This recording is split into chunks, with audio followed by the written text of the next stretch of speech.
partagent de plusieurs histoires, vraies de personnes à Paris, en France.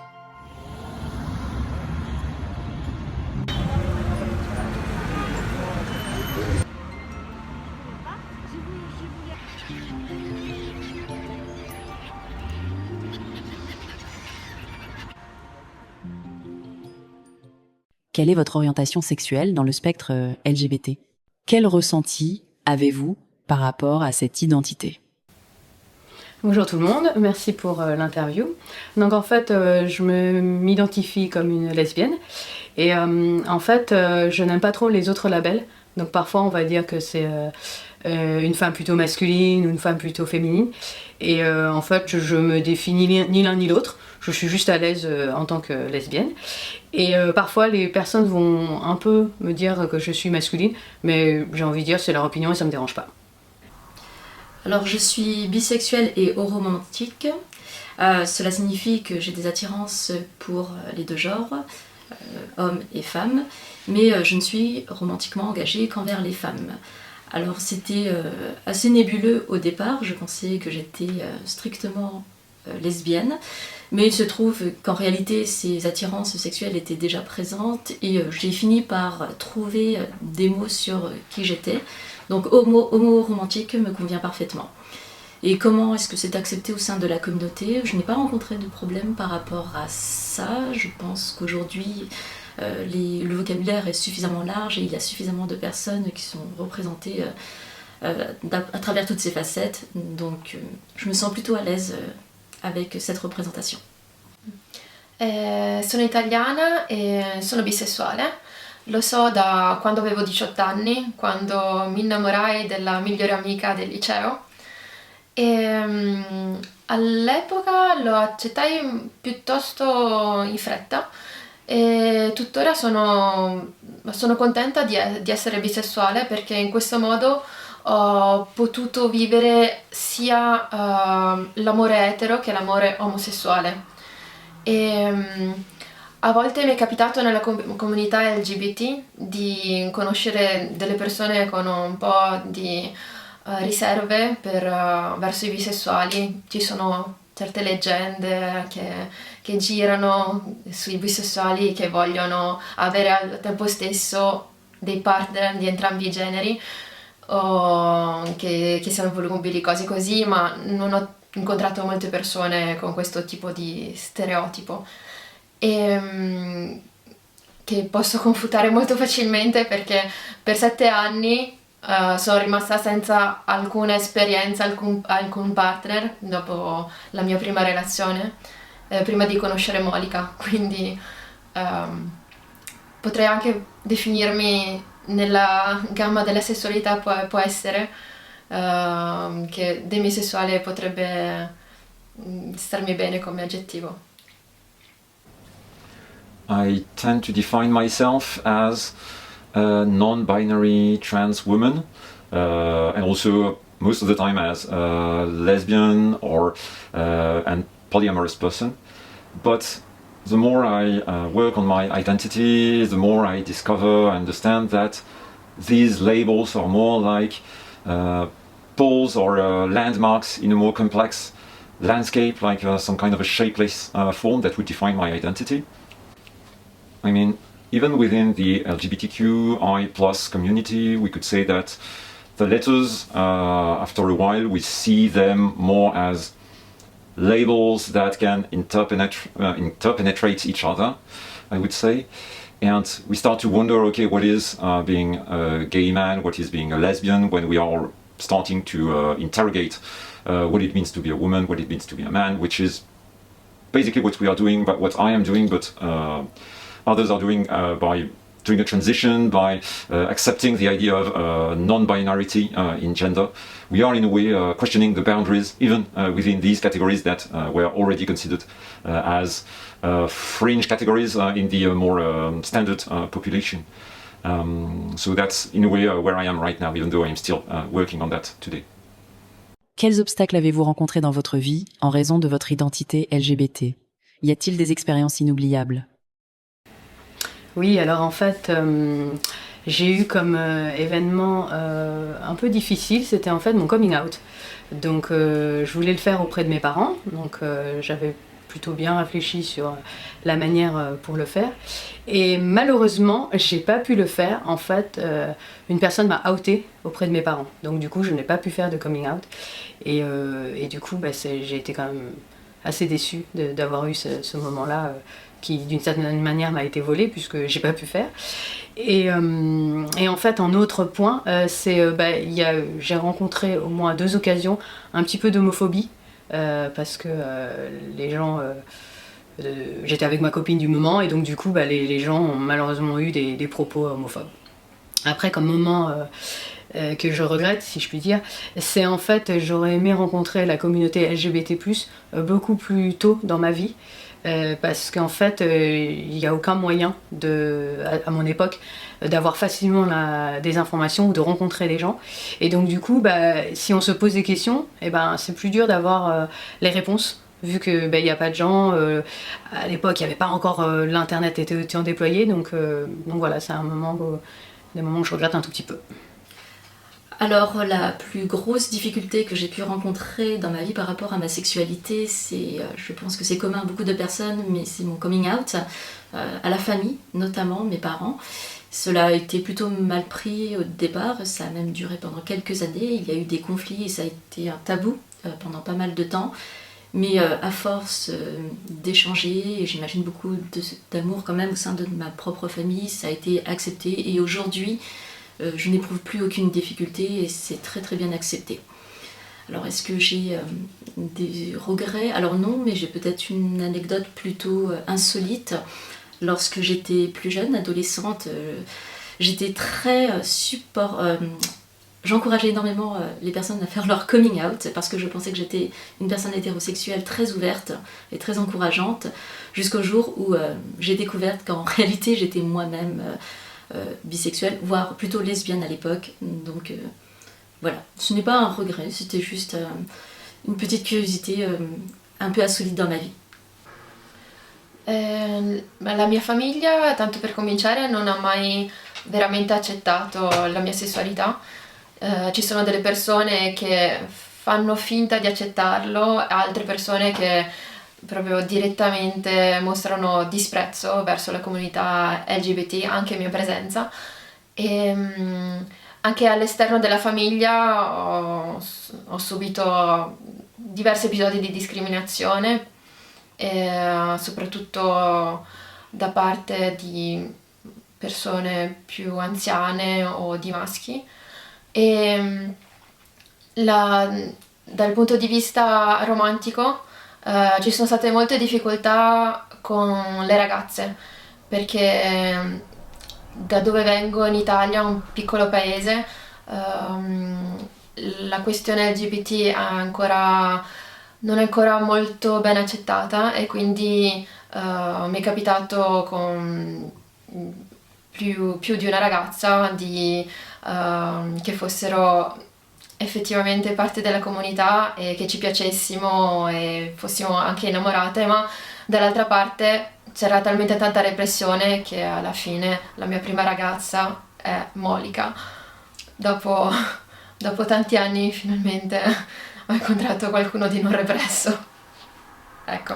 I don't know if I've been lucky or unlucky in my becoming a member, we could say, of the LGBTQ community, or maybe before doing my coming out or after, because I have lived most of my life as a cisgendered man, a heterosexual one, all the more, but I might think also that it has had also maybe a negative influence on my life, even though I was not aware that I would do a transition 40 plus years later. For example, I had much trouble expressing my emotions, letting what, for lack of a better word, even though I know that it's not inherent of the female experience, I would call my female side, or at least I'm talking here about how we perceive what are male and female values, something that is accepting more vulnerability, accepting, wanting to be looked in a way. And once again, I'm really not saying that this is biologically specific, but this is something that, as I considered myself a man, as I wanted to conform to what was demanded, I was incapable of doing before starting the transition. So it has allowed me to work on that. Apart from that, of course, the coming out movement was quite difficult. I'm not sure my parents have accepted that pretty much, and it led me also to a difficult breakup with the woman I shared life with, and who is also the mother of our daughter.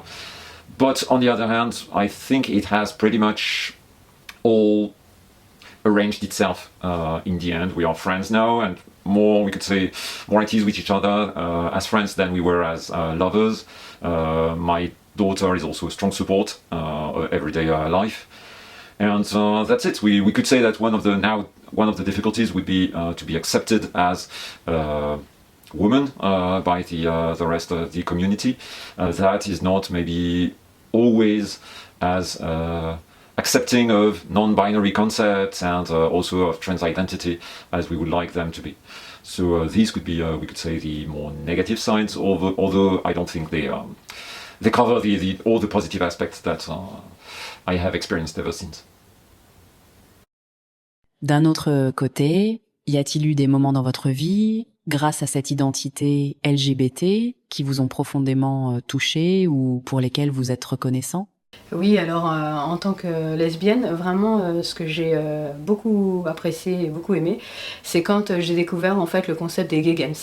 Donc en fait, pour rappeler, donc c'est un tournoi multisport international qui se passe tous les 4 ans et c'est organisé par la communauté LGBT+, mais par contre c'est ouvert à tout le monde. Et donc c'est vrai que via cet événement, donc les Gay Games, j'ai rencontré plein de gens super et il y a eu plein d'expériences. Je me suis trouvé une passion pour un nouveau sport que je connaissais pas, qui s'appelle le Dragon Boat. D'ailleurs, j'ai pris mon accessoire. Et vraiment, ouais, ça c'est vraiment quelque chose dont je suis hyper contente d'avoir découvert. Et même actuellement, je continue à être engagée dans une association pour le sport LGBT+. Alors en premier lieu, à travers ma sexualité, mes préférences sexuelles, et donc dans la communauté LGBT, j'ai pu m'exprimer. C'est la première chose, j'ai pu être moi-même et simplement ne pas avoir à faire attention au quotidien à mes préférences, à ce que j'étais, ou pour les choses les plus anodines, à travers des conversations ou du comportemental. Ce dont je suis vraiment très reconnaissante, au-delà de ça, c'est que j'ai pu rencontrer énormément de personnes avec qui j'ai gardé des relations très fortes. J'ai rencontré des gens incroyables et j'ai pu aussi apprendre à être beaucoup plus curieuse et beaucoup plus ouverte, parce qu'on pense toujours, en faisant partie de la communauté LGBT, que l'on est très ouvert. Mais en réalité, il y a toujours énormément de personnes à rencontrer, des types différents, des personnalités tellement diverses et variées. J'en apprends encore tous les jours et j'en suis vraiment très reconnaissante pour ça.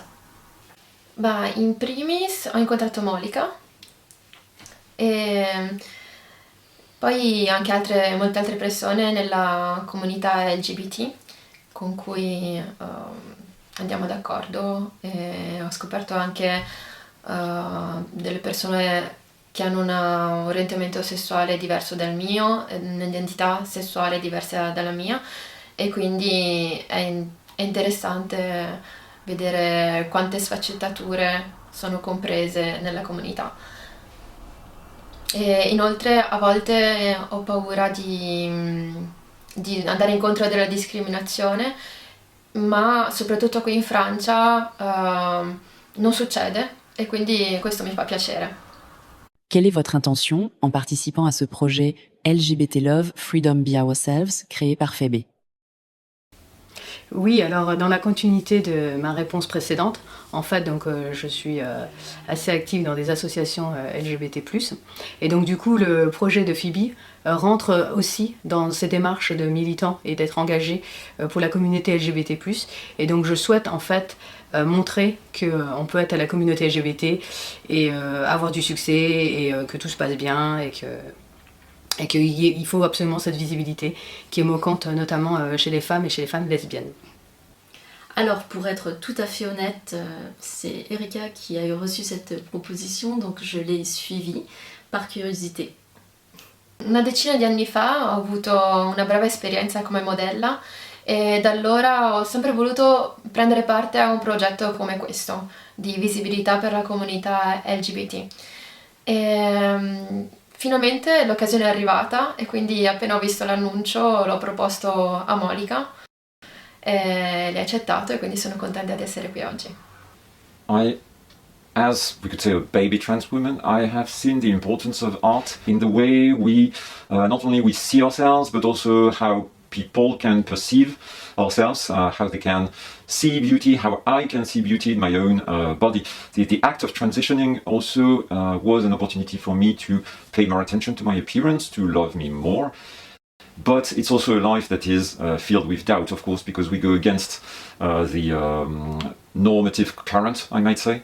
So it is very easy to go back to being afraid and suspicious. And I think that art projects like this one could also give an opportunity to me, but also to other people, to see the beauty in bodies that do not exactly correspond to, well, basically what we see in mundane, standard, normative art, especially in cinema. Even art cinema is not often fond of that. So that's in a way what I'm interested in, seeing myself a little bit under a different angle and also showing it under a more beautiful angle and a different one to others. En participant à ce projet, qu'en pensez-vous? Eh bien, moi, c'est la première fois que je participe et que je suis en collaboration avec une photographe professionnelle, donc Phoebe. Du coup, je me sentais un petit peu légèrement nerveuse parce que je ne sais jamais à quoi s'attendre, mais en même temps excitée parce que c'est une nouvelle aventure. C'est toujours une nouvelle aventure de faire des choses nouvelles.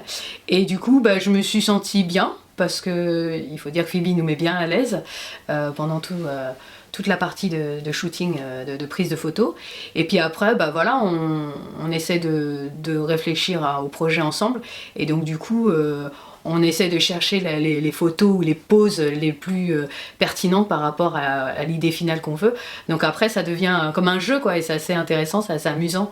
Donc je me suis sentie bien aussi pendant la période de prise de photos parce que voilà, on était à cette recherche, on avait envie de trouver la bonne posture, le bon esthétique, donc voilà, donc belle expérience, je me suis sentie bien. Merci.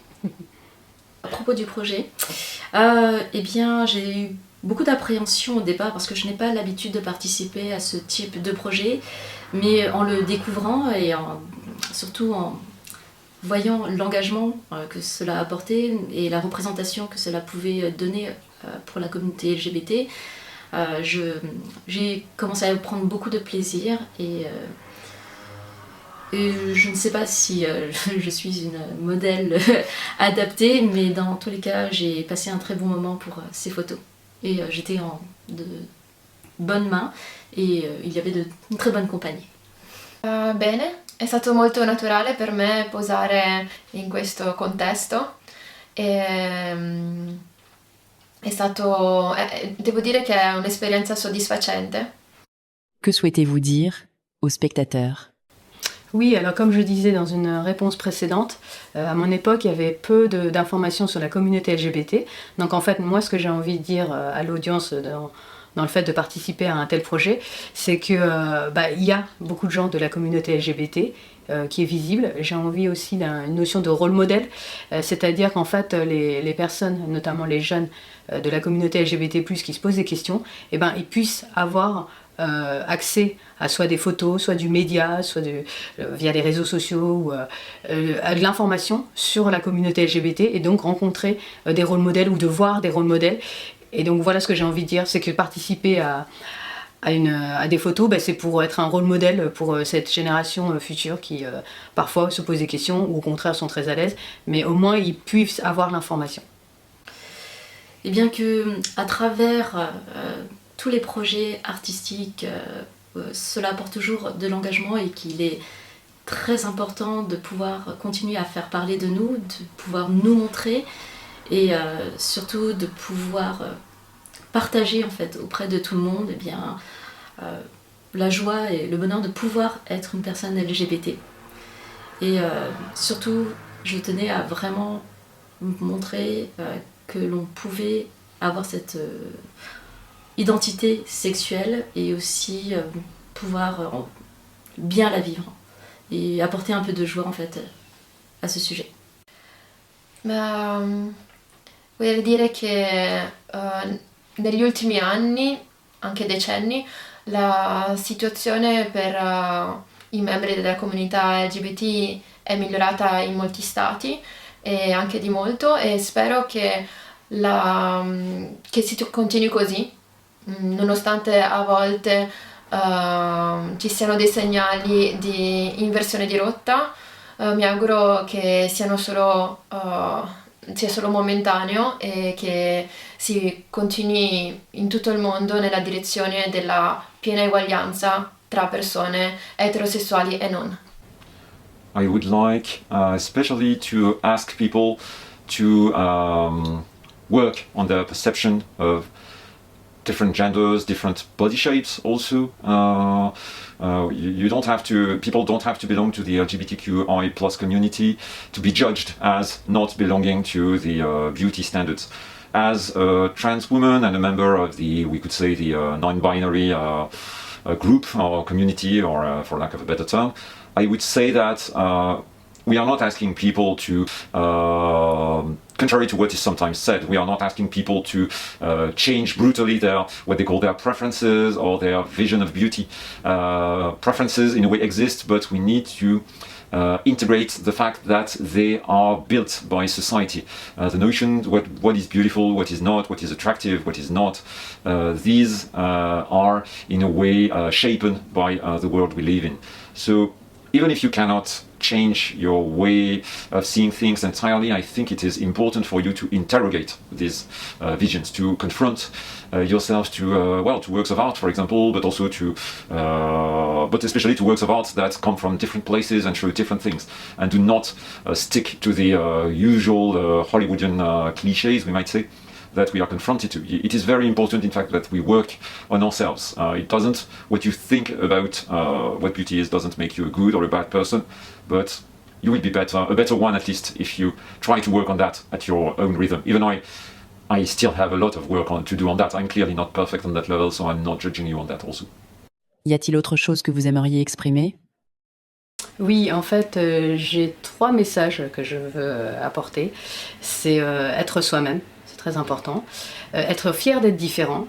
Et le dernier message, c'est d'être solidaire. Parce qu'en fait, actuellement, la situation politique, la situation mondiale est parfois un peu inquiétante pour la communauté LGBT+, mais il faut vraiment que nous soyons tous solidaires et tous être LGBT+, et ensemble.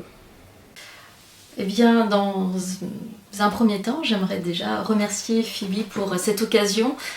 C'est la première fois pour moi et j'ai trouvé que c'était un moment assez exceptionnel et intense. J'aimerais remercier aussi Erika qui m'a bien conduite là-dessus et qui a rendu la séance beaucoup plus agréable. Et qu'est-ce que je pourrais rajouter d'autre ? J'espère que ce projet ira très loin. J'y crois énormément et je suis persuadée qu'on va obtenir de très belles choses avec. Anch'io vorrei ringraziare Phoebe per questa idea e che finalmente mi abbia dato l'opportunità di partecipare a un progetto di questo tipo, e spero anch'io che vada bene, che molte persone lo apprezzino, e grazie a Monica per la partecipazione. È stato all'inizio ero un po' impettita, ma piano piano l'abbiamo fatta sciogliere, quindi spero che le foto vi piaceranno. I've talked a lot about how people should perceive us as trans women and how I felt about myself, and I would like to talk to the audience and give them some piece of advice that I have discovered really when I took the decision to transition. In fact, you don't need to transition to, I would say you don't need to go all the way out like I did if you don't feel like, but you should really free yourself as much as you can of the norms that you feel are so important. You should allow yourself to dress the way you want, because in the end, and I'm talking especially to people who consider themselves as men, because we know that men's clothes, for example, are quite reductive, and the way they behave are quite, we could say, dangerous and violent most of the time, and it leads to many of them to be to feel bad and not happy with their life. So you really need to fight against these commands. You need to get more in touch with your emotions, your positive ones, but also your sad ones, and not only with anger and desire. Everyone needs to detach themselves a little bit about, we could say, flesh desire, which is not the end or the goal of every relationship. We need to detach ourselves from constant jealousy and the fear of losing what we have. Anyway, we need to free ourselves of all these commands and start accepting that just wearing a dress is not a problem, that changing your pronoun is not an dramatic action or elements like that. So instead of just closing down all the closets, we might say, we should open them entirely, I guess.